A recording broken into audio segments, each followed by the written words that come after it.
Hello there, I'm Blackbright. Got a few little bits to talk about today, so I'm going to try and spread them out.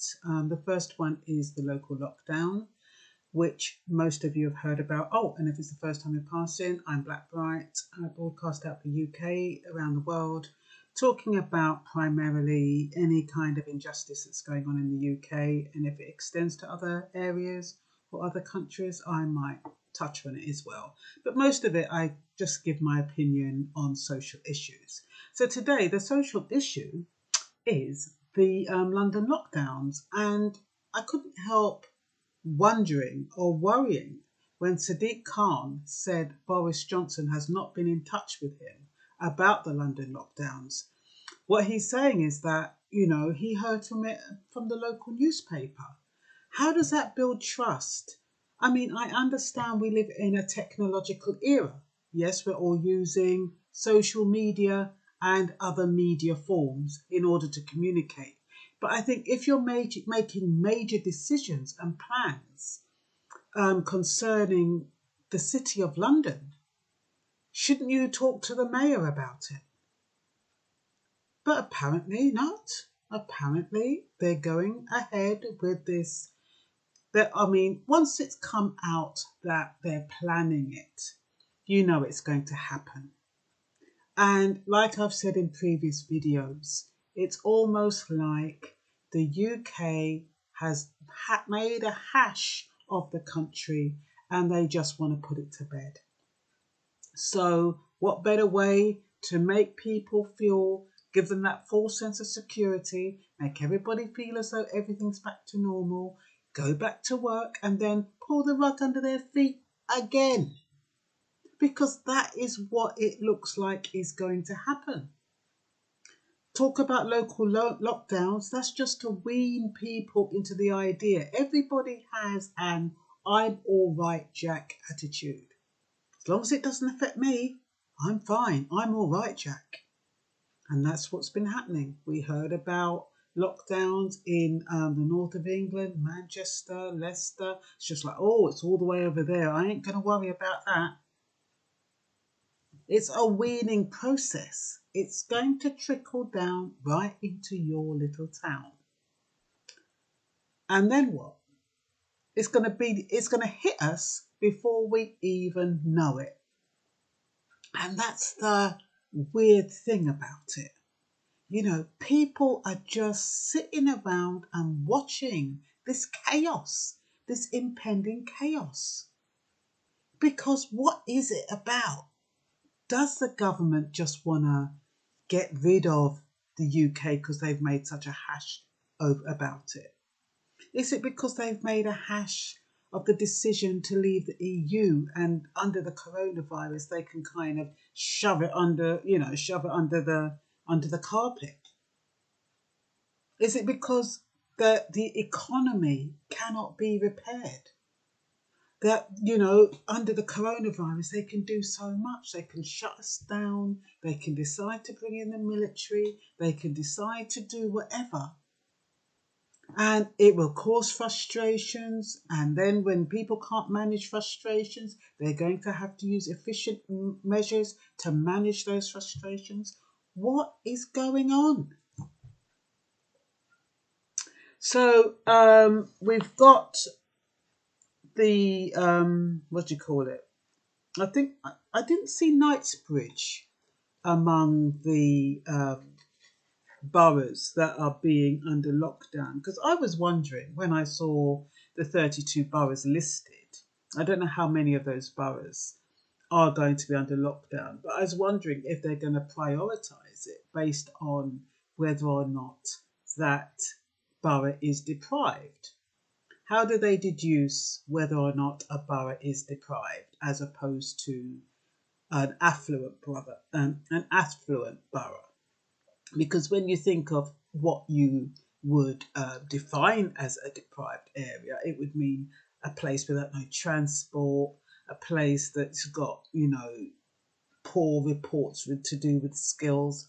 But then they put Manchester amongst the 10% of deprived. And I don't understand that. You go to Manchester, it's a beautiful city. It's got all the latest mod cons. So how can they relegate Manchester as one of the five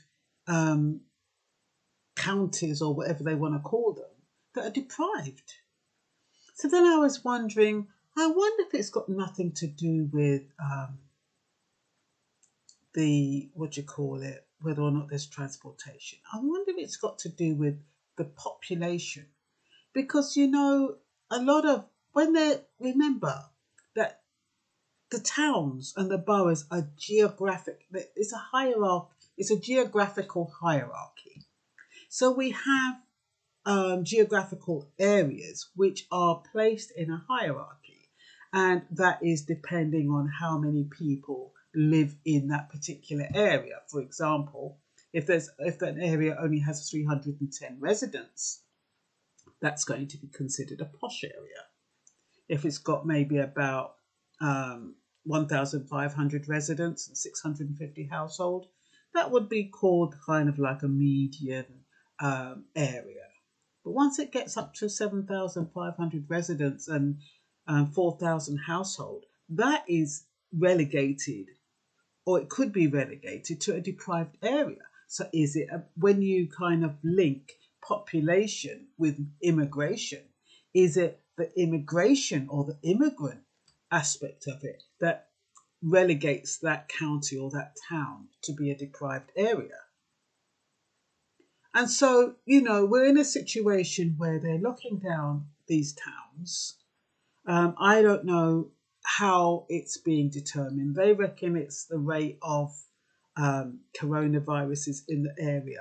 But are you telling me that in places like Chelsea and all of those places, and Haringey, I don't know which areas. Well, I do know which areas. But you're telling me all of those 32 boroughs have high rates of the coronavirus, high rate of cases. So I don't know. You know, there's no little point trying to work this out because it doesn't make sense at all. It really doesn't. And it's awful when you kind of get the feeling that the wool is being pulled over your eyes when all we ask as a community, as communities, as the public, all we ask is for transparency and honesty from our government. That's all we want. You know, but all of this kind of a bit here and a bit there, it just feels uncomfortable. So they opened up the doors just last week, telling us about, everybody's going back to work, boost the economy. Well, not even last week, this week. And then on top of that, not even days later, you're hearing about lockdowns. You know, how do you open up a country to go back on a Monday and not even 2 days or 1 day later, you're talking about lockdowns? How does that work? What are they trying to do? Are they trying to mess with our minds or something? Because they reckon when you mess with somebody's mind, you weaken their immune system. Is that what this is about? I'm not saying it's deliberate. I don't know. Maybe they don't even know. Maybe they don't know their arse from their elbow. But we're all dragged in it. And when you're in that kind of position of power, you should know. You should have a sense of what is going on, and you should be able to feed that. How come now, even though they reckon that, we've got this massive influx of cases, where is Boris Johnson in his daily briefings? We had him nearly every day a few months ago. Where is he now? Shouldn't we be having daily briefings now if everything is going to go on lockdown, if everything's going to be so bad?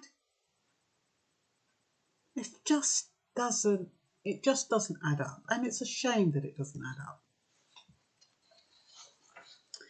So I just wanted to look at this. The definition of deprived area is lack of work, not enough good transportation, links for people to travel to nearby cities to find employment. So where in the UK does that criteria exist? So it's not just, that is not the definition of deprived area as far as the UK is concerned. There is a ward system that the government will not openly say that the status of the borough depends on, um, well, what I believe is migrant presence. I think for them, that is what deduces what is a deprived area. And I believe that London is fast becoming deprived because, regardless of the areas, you used to go to certain areas and say, oh, if you went to Harrow, for example, at one point, Harrow was considered a posh area. Why was it posh? Because it was mostly white. Go to Kensington and Chelsea, they're considered posh areas, or they were. But then you find, blacks find themselves all over the place. So now, because black people are all over the place, or minority ethnics are all over the place, the whole that we're called, there's no escaping it unless they go way, way out in the country. And those people way, way out in the country, they're not going to be affected by lockdowns, are they? But you can guarantee if there's somewhere nice to live, a BAME is going to find it and infiltrate it. And as they say, bring the neighbourhood down. I never quite understood that. When they were saying that, when blacks move into the neighbourhood, they used to say in America, they bring the neighbourhood down.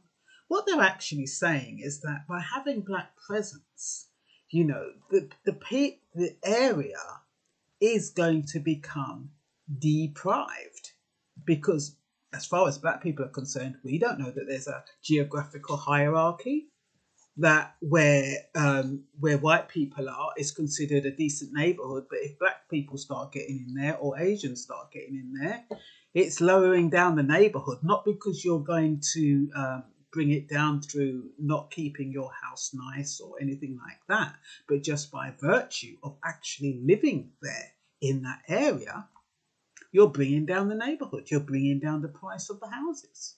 And that's why as soon as you walk in, they walk out. And that's why they try to go as far out as possible, because it keeps that area affluent, it keeps the prices up, and it keeps you out, because most black people ain't going to go out in the middle of nowhere where there's no shops and no buses and no trains. So the plot thickens. So my gauge of a deprived neighbourhood is levels of crime, the population which cuts across neighbourhoods and rather than communities, of course, Ofsted reports and stuff like that, and also what brings up a neighbourhood and what gives a neighbourhood value is the amount of green space. London, they haven't got much green space, have they?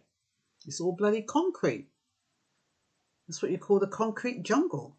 I went to a place over the weekend. I was walking for ages, didn't see no parks, no green space, no.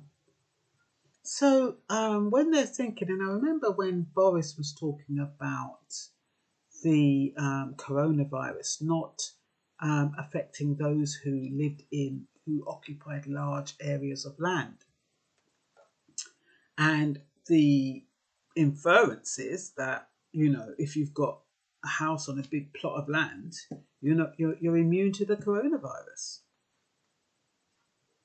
So what they're saying is all these people who live in an area that's populated or overpopulated, depending on their definition, you are susceptible to catching the coronavirus, and therefore you're going to be locked down.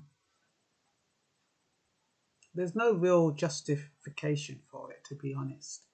I mean, I keep saying I can't think of all of those small businesses struggling to keep themselves above water. And this lockdown would just kill it for them, because look how much they've invested in making sure they're compliant, doing everything by the book. And then for the government to turn around and say a lockdown again. That's why I think they're weaning it. That's why I think they're doing it bit by bit. It's going to cause a havoc. Because people are just going to get so desperate. All those business people. Anyway, I don't want to go on and on and on and on and on. Okay, we've got who determines the geographical hierarchy and how is it determined? That was just me thinking, who has the authority to determine whether or not an area is deprived, and what is the criteria for that? Well, like I said, I've given my thoughts about what the criteria is. I don't know if that is what they use. But we have Middlesbrough, Liverpool, Knowsley, Kingston upon Hull and Manchester that remain the 5 local authorities with the highest proportion of lower layer super output areas, which are kind of called wards, among the most deprived 10%. And yet, if you go to Manchester, it's a modern city with modern transport. It's beautiful. So I don't understand that. So I thought, to be honest, I didn't feel like going and checking how many minorities were in each area. But I bet you, if I was to go and check, I bet there's a lot of minorities in those areas, which is why they're so deprived. Or there's a high population rate. I don't want to say I've got a chip on my shoulder. I'm not complaining. I'm just saying, when people have hierarchies of when they do things, you kind of want an understanding of why something is the way it is. So personally, I'm just trying to make sense of it. I haven't done my homework today because I thought to myself, if I did my homework, it would take me another 2 days to do this video. So I'm just giving you my opinion on what I think. Okay, so the boroughs to be affected by the lockdown, if it goes ahead, we've got Camden, Islington, Southwark, Barking, Brent, Enfield, Hillingdon, Newham, Waltham Forest, which is quite a rich area. Sorry. Greenwich, Kensington and Chelsea, Tower Hamlets, Dagenham, Bromley, Haringey, or Haringey, depending on where you're from. Hounslow, Redbridge, another pretty to-do area. Hackney, Lambeth, Wandsworth, Barnet, Croydon, Harrow, Kingston on Thames, Richmond upon Thames. I think that was Kingston upon Hull actually, and Richmond upon Thames. Hammersmith and Fulham, Lewisham, Westminster, another reasonably affluent borough. Bexley, Ealing, Havering, another reasonable borough. Merton and Sutton. But I think they're going to have to sacrifice a few rich neighbourhoods in order to get away with this thing, because otherwise people are going to say, aye, what's going on here? How come it's all the poor neighbourhoods that get in lockdown and all the rich neighbourhoods are not? So they have to be clever, don't they? So, yeah, I think it really is a shame. But what can we do about it? Like I say, we're sitting ducks,